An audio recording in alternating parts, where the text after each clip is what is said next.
Welcome back to the Sports Perspective TV viewers and subscribers. As always, thank you for tuning in. And if you haven't subscribed to the channel as yet, definitely hit that subscribe button. So the first T20 between West Indies and South Africa is over. And as you know, it is an evaluation series for both teams. So in this video, I'm going to be sharing a few things that I observed and a few things that I learned from the first T20, and definitely give you, the viewers and subscribers, an opportunity to share what you learned about the team as well from this first T20. So just stick around to the end of the video while we discuss all of these things, and definitely share the things that you've learned about the team from this first match, right? So getting straight into it, one of the things that I learned or noticed about the team in this first match was that there was smart power play batting, right? So even though Brandon King was scoring fast, and hitting a lot of boundaries, there was a conscious effort by the batters to rotate the strike or to try and get singles in between those boundaries in the power play, right? And that is smart power play batting, in my opinion. And that's something that we've always, accused the West Indies of not doing, of not batting smart.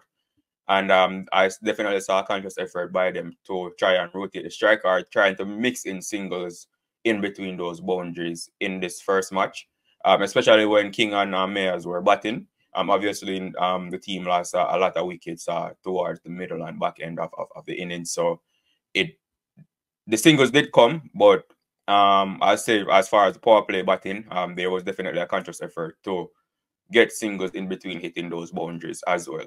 Another thing that I noticed or I observed, I should have actually started with this, is that Brandon King is fit and is ready for the World Cup. His innings, it goes without saying, it was a brilliant innings. Him hitting boundaries all over, and like I mentioned, making that effort to also take singles in between hitting the boundaries and running between the wickets was good. So that just goes to show that he is fit, and whatever I think it was a hamstring or groin injury that he had, it's definitely not affecting him now. So definitely another positive thing for the West Indies for the remainder of the series and also heading into the World Cup. Also, Gudakesh Motie, right? Gudakesh Motie is a top quality T20 bowler. That's something that, and we know that Motie had quality, but he's proving it more and more, as he plays more and more matches in T20, just how good he is as a T20 bowler. It was just a brilliant bowling effort by Gudakesh Motie, in this match. A lot of variations in pace, variation in length, variation in line. It was just an overall top quality bowling performance by Gudakesh Motie. It was economical. He took wickets and he posed a lot of challenges to the batsmen, right? So Gudakesh Motie staking his claim as a top quality T20 bowler was also something that I learned from this match. Obviously, he bowled decent in Nepal, but the South Africa batting lineup is a way better lineup in terms of quality, right? And so it's definitely a bigger challenge for him, and he stepped up and did very well. So Gudakesh Motie, as a T20 bowler, is top quality, and he might be pushing Akil Hussain for that place in the starting lineup in the World Cup. Because if you notice, Akil Hussain only bowled 1 over in this match. It might have been just captain choice, and this is not a knock on Akil Hussain. He's the top quality bowler as well. He's the highest ranked bowler. But Gudakesh Motie is definitely staking his claim as for a starting spot in that lineup. He performed well in Australia when given the chance, bowled decent in Nepal, and now again in this first match, he definitely stepped up and was brilliant for the team. So Gudakesh Motie being a top quality T20 bowler was definitely something that we, as I learned, or confirmed in this match, right? Another thing that I learned or observed was that Roston Chase can bowl in the power play, right? And that's huge. That's very huge, right? his ability to bowl in the power play, and not only bowl in the power play, but have an impact on the game in the power play, whether it's taking wickets or restricting the batsmen. Right. So Roston Chase being a capable power play bowler was definitely something that I learned from this match. And with that being said, Roston Chase's value to this team, right, going into this World Cup and for the remainder of this series, is he definitely has adds great value to this team. And it's looking more and more like Roston Chase will be a sure pick in this West Indies team if he can continue to produce these performances with the ball, and when needed, do also perform with the bat. Because I honestly don't think the team will be as dependent on Roston Chase with the bat as with the ball. I think his bowling will be the most important thing for the team. So him stepping up and bowling in the power play, actually starting bowling in the power play and doing well was definitely another tick in the box for Roston Chase and a plus for the team. So Roston Chase being a capable power play bowler was also something that I learned from this match. Definitely let me know what you think about Roston Chase in the comments.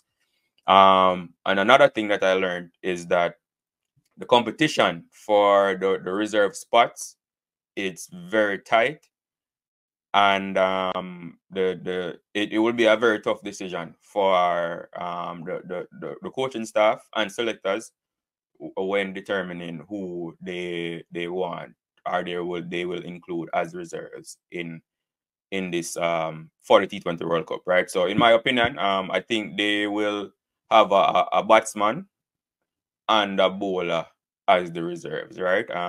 Might be an all-rounder as well, as far if you're talking about batting. But I think that's what they're looking for. And from a bowling perspective, Obed McCoy, he bowled well, right? So it's and Matthew Ford bowled well in this innings. But even though coming into this series, I would have thought, or most of us would think that as far as the bowling, Obed McCoy is definitely ahead of Matthew Ford as far as the bowling is concerned. But after his performance yesterday against South Africa, Matthew Ford has definitely, put up his hand to the coaching staff and selectors and let them know that, hey, he is here and he is capable of doing well against top quality opponents. That's the main thing. The quality of the opponents that they're performing well against. And both Obed McCoy and Matthew Ford, they did well yesterday. Matthew Ford took more wickets, but Obed McCoy was also in the wickets column, and his contribution was also significant. Right, so I think those are the bowlers. Fabian Allen as well bowled well. He didn't take any wickets, but his spell as well was very good. So the competition from a bowling standpoint for that for the reserve spot is very tight. Batting wise as well, Kyle Mayers, he came in yesterday after being after not playing any competitive matches in the IPL, and he batted. I mean, he batted well. We definitely know he can score faster than that, but his innings was very important for the team, especially the partnership with him and Brandon King, right? So Kyle Mayers came in yesterday and put his hand up. There's a Fabian Allen who didn't perform well with the bat yesterday, but we know the quality he has, and we saw it on display in the Nepal series. Andre Fletcher, I don't think Andre Fletcher, as far as for the World Cup, in my opinion, I don't think he is a front runner, put it that way. He did score runs in Nepal, so it's definitely not like he doesn't have a chance. But in my opinion, I don't think Fletcher is a front runner for a reserve spot. But there's still Alec Atenes, which the selectors have in the team and are looking at. So from a batting standpoint, Kyle Mayers might be in the lead just after because of his history playing for the West Indies and the experience that he has playing for the West Indies, and then to put on top of that, the innings that he played yesterday was a very crucial one for the team.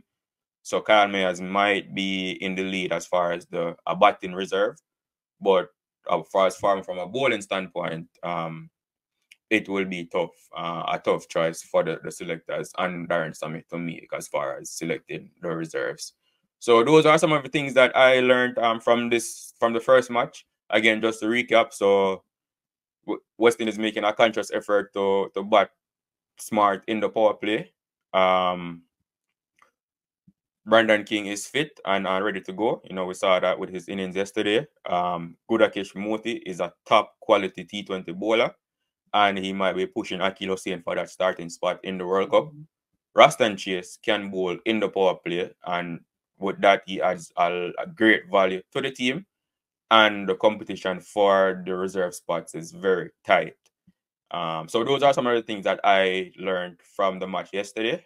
Definitely share what you learned from the match in the comment section. Like the video and definitely subscribe to the channel. A lot more quality content coming your way. So as usual, thank you for tuning in and I will see you in the next video.